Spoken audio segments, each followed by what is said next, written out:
দারুণ হয়েছে। হ্যাঁ, ওটা পেকে গেছে তো। আজকে আগে ভাত বেড়ে নিয়েছি, আর আজকে কিন্তু একটা স্পেশাল রান্না করেছি, একদমই স্পেশাল কিন্তু সেটা। ভাতটা না দলা বেঁধে গেছে, ওই জন্য হাতে করে নিয়ে নিচ্ছি। চাপ বেঁধে একভাবে আছে তো বাটিতে। আর আগের দিন দেখলাম একটা কাকিমা কমেন্ট করেছিলেন যে হাঁড়িতে ভাত রান্না করছো না কেন। হাঁড়িতে ভাত রান্না করছি না, এই বাটিতে ভাত ভালো হচ্ছে ওই জন্য এই বাটিটা বের করলাম, আর ওই জন্য বাটিতে করে ভাত রান্না করছি, এমনি কোনো কারণ নেই। আর এই যে দেখো আগে কি রান্না হয়েছে দিদি, এখানে রয়েছে আজকে আর আমটাল হয়নি, টমেটো পেঁয়াজ দিয়ে রান্না হয়েছে, ঠিক আছে। দিয়ে দাও। আচ্ছা তোমাকে আর বাটি দেবো, ঠিক আছে দিচ্ছি, চলো। তারপর মায়েরটা আরও বলে মিঠিনের আমারটা বাটিতেই থাকবে। কি গরম পড়েছে আজকে, খুব গরম। এই বাটিটা আগে দিই। কুমড়ো তরকারি টিফিনে খাওয়া হয়েছিল, টিফিনে মুড়ি দিয়ে কুমড়ো তরকারিটা খেতে দারুণ ভালো লাগছিল।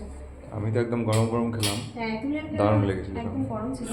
আর এই যে দেখো এখানেও রয়েছে একটা থালা ছোলা দিয়ে আলু কুমড়োর তরকারি। ভাতে অতটা ভালো লাগে না, কিন্তু আজকে কুমড়োর তরকারিটা মুড়ি দিয়ে খেতে দারুণ লাগছিল। এখানটা দিই। দিয়ে দাও। আরও নিলে দিচ্ছি, ঠিক আছে, পরে লাগলে নেবো। এখানটা রয়েছে ডাল সেদ্ধ, এটা মায়ের রাতের জন্য। আর এখানটা রয়েছে আলু সেদ্ধ, এটা মায়ের জন্য। মুড়ি দিয়ে আলু সেদ্ধ সব দেওয়া আছে, শুধু একবার মেখে নিতে হবে। মেখে নাও। তুমি তো খাবে না বললে আলু না, তোমাকে আগে দিয়ে দিই, তখন মায়েরটা পাচ্ছি। আর স্পেশাল রান্না কী হয়েছে সেটা দেখাই, তুমি কোটা। ওই না টক দই। আর এই যে হ্যাঁ টক দই বের করলো। আজকেও কিন্তু কাঁচের বাটিতে আমার বসানো হয়নি, স্টিলের বাটিতেই বসিয়েছি।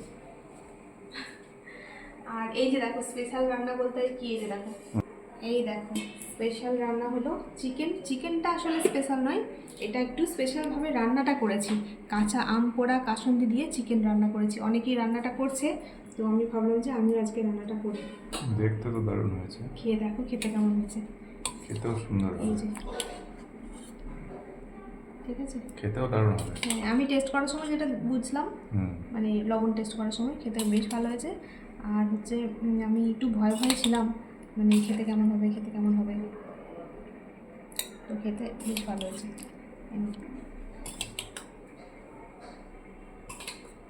খাও, তারপর একটু আলু দিয়ে দিলে ভালো হতো, ভেবেছিলাম আলু দেবো কিন্তু দিতে মনে ছিল না, আর একটু দেবো। না, খাও আর তারপর, দেবো। ঠিক আছে।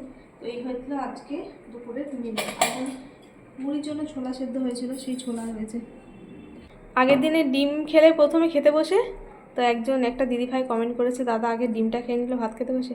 আসলে ভিডিওর জন্য খেতে হয়েছিল ডিমটা, টেস্ট হ্যাঁ উচিত নয়, হ্যাঁ কিন্তু ওই মানে ভিডিওর জন্য খেতে কেমন হয়েছে ওটা আগে বলে ভিডিওটা কমপ্লিট করব, সেই জন্য।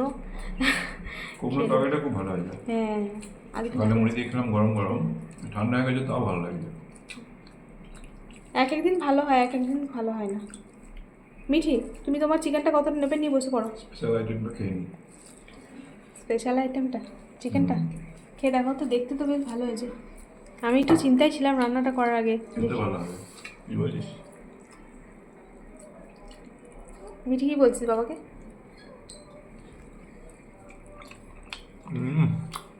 দারুণ হয়েছে, ভালো হয়েছে, দারুণ দারুণ। টক টক ঝাল ঝাল, তাই তো? টক টক, হ্যাঁ টক টকটা বেশি ভালো লাগছে, হালকা ঝাল রয়েছে। ঝাল মানে সেই মানে ঝাল মানে আমরা যেরকম ঝাল খাই সেরকম ঝাল আর কি, মানে একদম সেই হুহা করার মতো ঝাল নয়। সব থেকে ভালো লাগছে টক টকটা। টক টকটা আরেকদিন করবো, ঠিক আছে। ঠিক আছে, আম কাঁচা আম থাকার মধ্যে আরেকদিন করবো, ঠিক আছে চলো খাও। আর যে মিঠি নিজের চিকেন, মিঠি পড়ে যায় না তাহলে হয়ে গেল সব। তুমি তোমার চিকেন যতটা নেবে তুমি নিয়ে নাও, মিঠি চিকেন খেতে ভালোবাসে বলে অনেক খায় না। চলো নাও। আমি এখন সব শেষে কলা পাতায় ভাত খাবো, তাই বাগানে চলে এলাম একটা কলা পাতা তুলতে। আম, হ্যাঁ ওটা পেকে গেছে তো। দেখি আমটা। হিমসাগরের যে গন্ধ, সেই গন্ধ আছে, যে রোদে শুকিয়ে গেছে, কিন্তু রংটা তো একদম পাকার রং। হ্যাঁ এলাম তোমাকে দিলাম, হ্যাঁ তোমাকে দিলাম পাকা আম উপহার।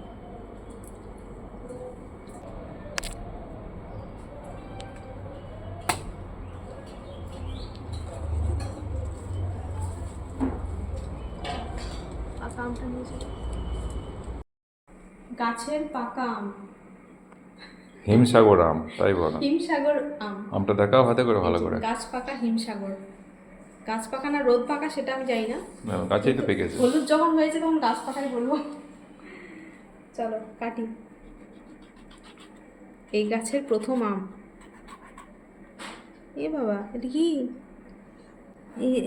এই পুরো হিমসাগরের যে গন্ধটা আছে পাকা, সেরকম গন্ধ হ্যাঁ শুকিয়ে আছে। যাই হোক, গন্ধটাই শোকো, পুরো হিমসাগরের গন্ধ যেটা। হিমসাগর, হিমসাগর তো হিমসাগর মানে গন্ধ। পাকা হিমসাগর যেটা, সেই কি আঠার গন্ধ সাথে গন্ধ শুকিয়ে ফেলে। অন্যদিকে দেখো, তলার দিকে খুঁচি দাও। একই হবে। ওই না গো, এই দিকটা ভালো, এই দিকটা ভালো, কিন্তু কাঁচা। দেখবো একটু জিভে দিয়ে তো। দেখো টক, কষা। ওইদিকে ফেলে দাও।